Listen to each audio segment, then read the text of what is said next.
The item before us this evening is cooperative agreement and associated resolution for the next round of ITD ADA ramp improvement projects. This is a continuation of a series of projects that the city has undertaken over the last 4 or 5 years. It is a program that is administered through the Idaho Transportation Department, meant to improve ramps, pedestrian ramps, curb ramps, access ramps, if you will, located along state highways that pass through the city of Moscow in this case. And the city has undertaken 4 of these projects previously and would like to continue to move forward in the similar effort. So we'll take you through a little bit of what this project is for this particular year. There we go. It's now alive. In the past, we had, as I mentioned, 3 previous projects, I should say, not 4. The first 2 of those in 2013 and 2014 were both constructed in the 2014 summer season, consisting of 24 ramps throughout the system passing through the city of Moscow. In 2015, we did our 3rd project, which constructed 9 ramps. And what is proposed for 2016 is a project that constructs 6 ramps. You may notice the declining number of ramps per year. This is not due to the fact that there are fewer ramps to do or a decrease in funding, but the fact that now we're tackling ramps that are harder to do and more expensive to construct. So they become more challenging as we go along. We are trying to do the high priority ramps on the system, and there's a number of those that have real interesting challenges with respect to objects that are near them, grade problems, walls in the way, poles in the way, things like that that require a more expensive version of construction, thus the reducing declining number of ramps that you see for 2016. Give you a quick overview of the locations. These ramps are all going to be on the Washington side of the couplet, so the northbound US 95 State 8 section. This is Gritman Hospital located here. Give you a general idea. Their entrance to their parking lot in the front in the medical complex, 7th Street, 6th Street to the north, and we'll zoom in on these a bit to give you some detail in a moment. But the first is a list of those locations. As you can see where they are in terms of US 95, they're all numbered and what intersection they're located at, 6th and Washington. These are all high priority ramps, so we're working our way through the high ramps first. Eventually we'll get through those and move on to mid and lower priority ramps, assuming the funding allows us to continue doing these projects.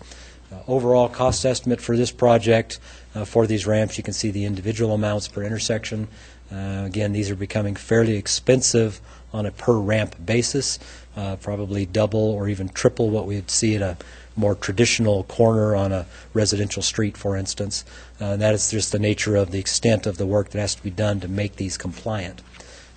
Rough total of the project then for construction is just about $60,000, which fortunately happens to be the upper limit of the grants that are provided on a yearly basis. $60,000 for construction, with the design work being done in-house in our engineering division staff as a in-kind match for the grant itself. This is the way we've been doing these since the beginning of the program. So to give you a little detail on locations, again, Washington and 6th Street, so these would be the 2 on the north end. We're looking at the 2 ramps on the east side of the intersection. You can see here they kind of continue on a little distance in each direction, and we are going to a curb bulb style where we actually bring the curb line away from its current location, bring it out further into the roadway in these locations. The primary reason for this is there are enough obstructions around here that we can't get the grades on the sidewalks to work and be compliant with the American with Disabilities Act ADA requirements unless we give ourselves more room. And creating curb bulbs gives us that horizontal space that we need to make all those grades work. It also serves as a side benefit to shorten the length of the crosswalks across the highway in these locations. Gives a little better visibility for the pedestrians in terms of the vehicles that are traveling northbound along the highway, seeing them around parked cars as they're out a little closer to the travel lane itself. So those are the 2 at 6th Street. some pictures of what's out there today. This is the northeast corner. You can see we have this big wall in here and the traffic signal pole. So those are and a whole bunch of vaults. I think those are mostly fiber vaults. So these are some of the types of obstacles we have to work around when we redesigned this particular corner. A question. Les, how old is that current ramp? That current ramp is probably less than 10 years old. But And right at the now time, it doesn't meet ADA requirements. at the time it was compliant. Under the new regulations, it is no longer compliant. I've noticed a lot of those that are probably around that age that we've had to. And ITD did these as part of the intersection when they redid the 6th Street intersection a few years ago and the 3rd Street intersection. So, yeah, they're not that old, but under the new regulations, they're no longer compliant. Thank you. It's unfortunate because there are a lot of older ramps in the system that really are non-compliant Right. that we'd like to be able to do. This particular program, of course, is limited to the highway system and what are high priorities. So a ramp like this, it's not compliant, but it's not drastically out of compliance. Others in the system, of course, need more attention, but the money is limited in where we can use it. Yeah, And that brings up a real good point, Les, because a lot of folks in our community don't understand that or know that, and they'll say, well, why? Geez, that looks like a real nice ramp. Why would you fool with that when you got one over here on this street that is really outdated? And folks just don't know that. Yeah. And that's why. The other corner, so the southeast corner, looking south, again, poles here, a lot of vaults in this area, vegetation, and all that around the area.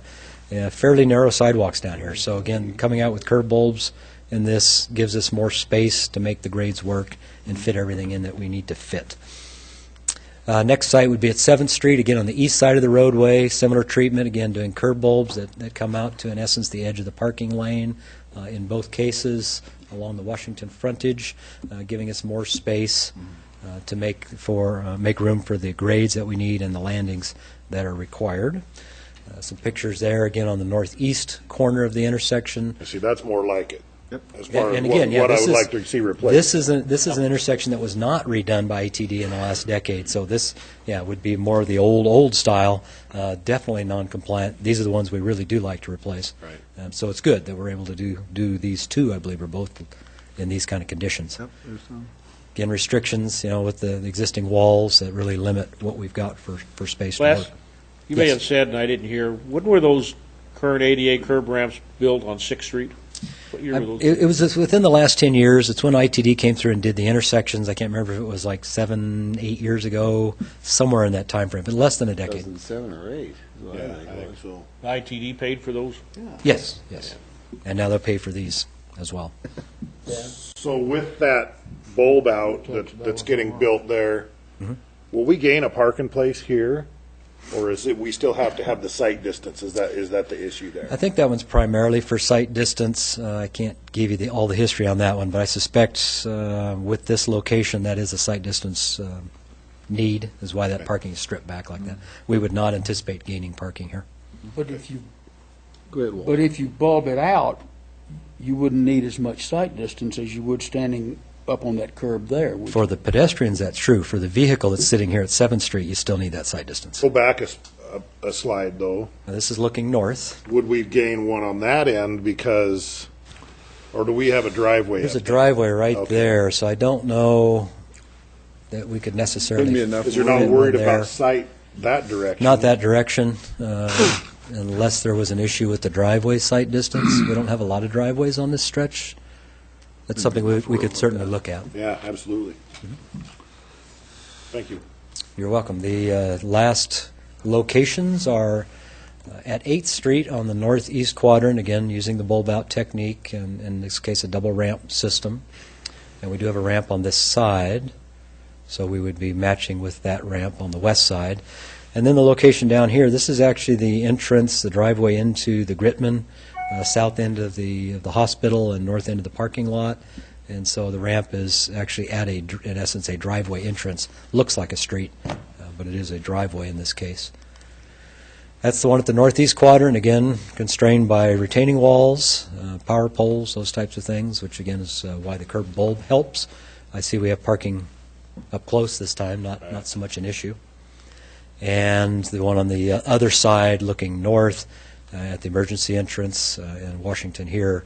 So a big, flat, wide area. You wouldn't think it would be too much of a problem, but it's certainly missing the tactile warning surfaces that are required on today's standards, and I think there's probably some cross-slope grades here that are too severe. What's the price of that one? I don't see anything wrong with it.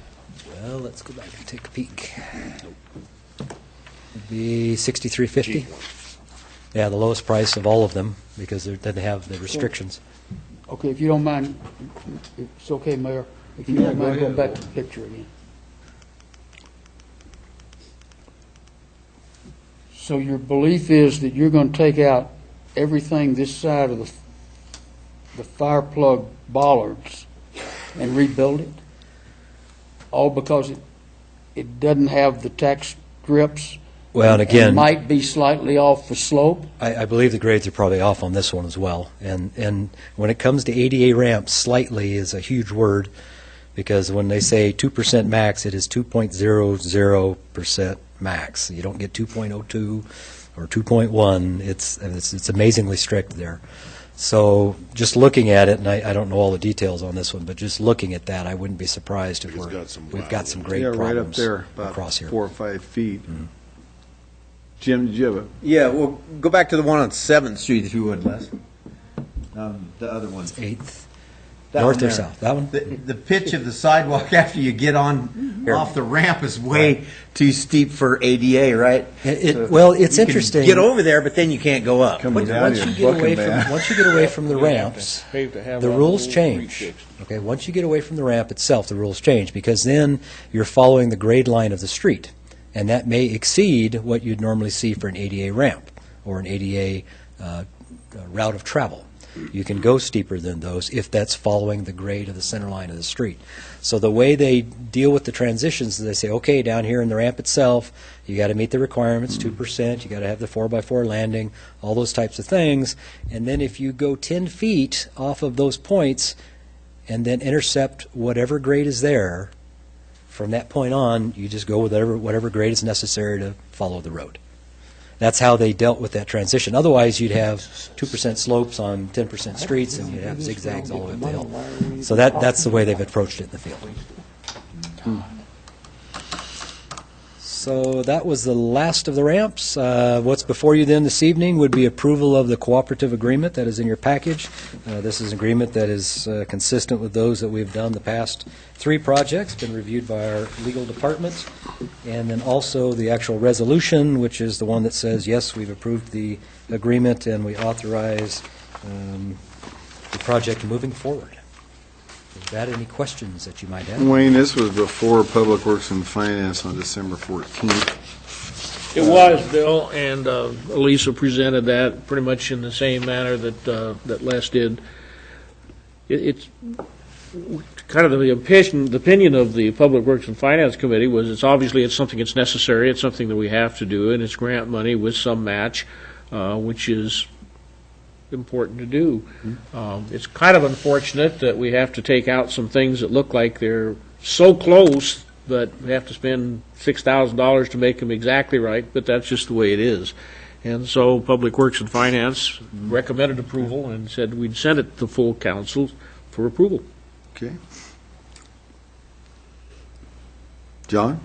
I'd make a motion to approve the cooperative agreement for project number A019724 for 6 ADA ramps in the city of Moscow, and then the corresponding resolution key number 19724, and move ahead with this project.